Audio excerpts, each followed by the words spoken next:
E a Chainlink? Bom, a Chainlink vem sendo falada bastante ultimamente, tá, pessoal? É a altcoin agora do momento que todo mundo tá falando, falando muito sobre a Chainlink.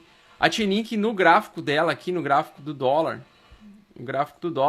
ela está em um triângulo simétrico, tá?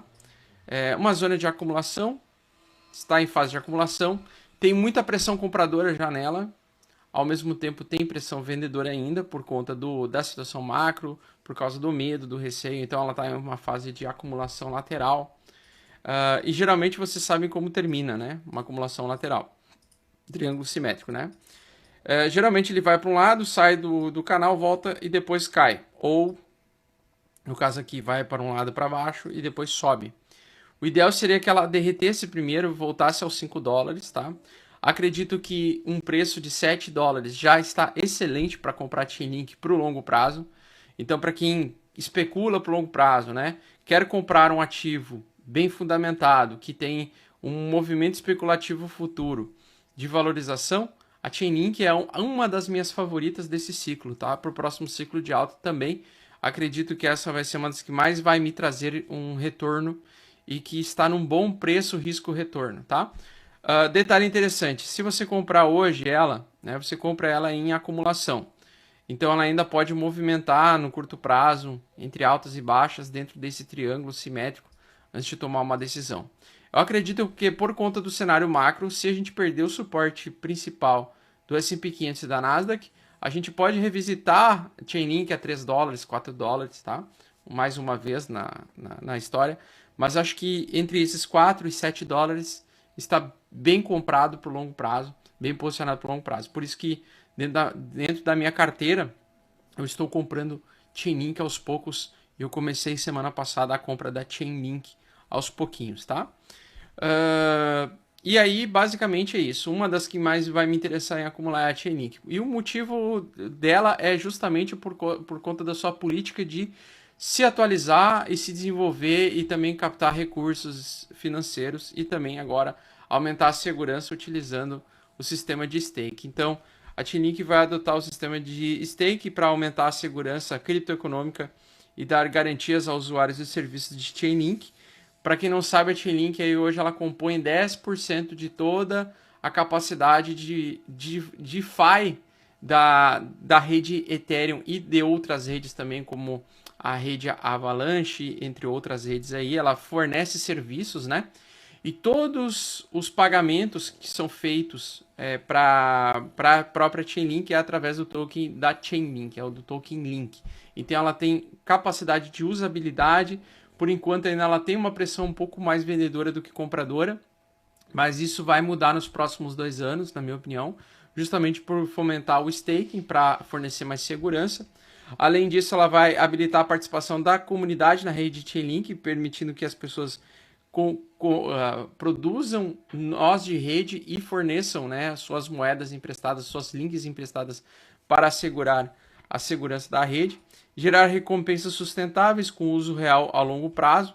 Então o fornecimento dela é baseado nisso. Ela também capacitar os operadores de nó para acessar trabalhos de maior valor por staking. Então isso vai fazer com que ela tenha um impacto no seu preço ao longo do tempo, tá?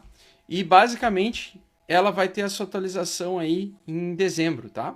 Então, de agora até dezembro, provavelmente nós vamos ter um movimento mais comprador na Chainlink. Então, no curto prazo, né, geralmente as pessoas vão querer especular uma valorização na Chainlink. Pode ser que ela seja uma das altcoins que consiga performar positivamente mesmo em um contexto de bear market por um curto espaço de tempo.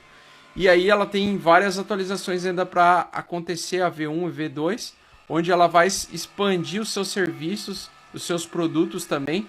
E, na minha opinião, ela vai captar cada vez mais mercado futuro como uma rede de oráculos, tá? Oráculos são um conjunto de redes computacionais que fornecem dados do mundo externo para o mundo on-chain. Então é ele que produz toda a capacidade de um protocolo conseguir saber, por exemplo, um protocolo de faz saber qual é o preço do Ethereum hoje, atualizado, né? Pareado em dólar, por exemplo. Isso é só um exemplo. Então ele que vai fazer isso. A Chainlink que faz isso ao longo dos últimos anos. E ela é responsável aí, pessoal, pelo crescimento de 203 bilhões de dólares em valor congelado em DeFi nos últimos 2 anos. Agora caiu para 50 bilhões, se eu não me engano. Desses 200 caiu para uns 50 bilhões. Por quê? Porque o mercado está derretendo. Então, como o mercado de altcoins derreteu uns 90%, caiu aí praticamente para um quarto ao que tinha de valor congelado na rede antes. Muita gente tirou e migrou, saiu fora por causa do contexto macroeconômico. E aí o contexto macroeconômico ele está muito sensível, né? Qualquer coisa positiva, como por exemplo um dado de pico de inflação, pode fazer com que esse TVL volte a aumentar, esse travamento de valores em rede volte a aumentar ao longo do tempo, tá? Então a Chainlink ela vai lançar uma sequência de vários programas aí para reduzir os seus custos antes de fazer o sistema de stake. Então ela lançou 2 novos programas chamados Build and Scale, tá? Que fomentam aí a utilização e o desenvolvimento da rede, né?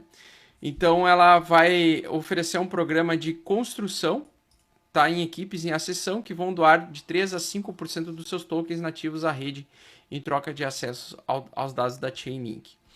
Então, além desse, também o programa de Scale, que seria a escalabilidade, né? Que visa reduzir também os custos de transação na cadeia associados a oráculos de contrato inteligente para quase zero. Então, cada vez mais ela vai ter utilização do seu token Chainlink, né? A Link vai ter cada vez mais usabilidade, a rede cada vez mais vai ser desenvolvida, cada vez mais vai oferecer produtos e serviços diferentes, e isso vai fomentar, na minha opinião, no longo prazo, a valorização desse token, tá? Isso a Chainlink, inclusive, contra o Ethereum, ela testou uma resistência anterior, e ela começou a fazer uma média 8 semanal, apontando para cima depois de bastante tempo, conseguindo manter depois de testar um fundo mais alto do que o fundo anterior. Então ela está tentando entrar em tendência de alta, certo? Perante o Ethereum, tá? Então a Chainlink, ela está tentando entrar em tendência de alta. Ela está iniciando um movimento de tentativa de entrar em tendência de alta. E na minha opinião, esse movimento é muito projetado com base na expectativa dos investidores de tentar acumular Chainlink antes da sua atualização de dezembro, tá?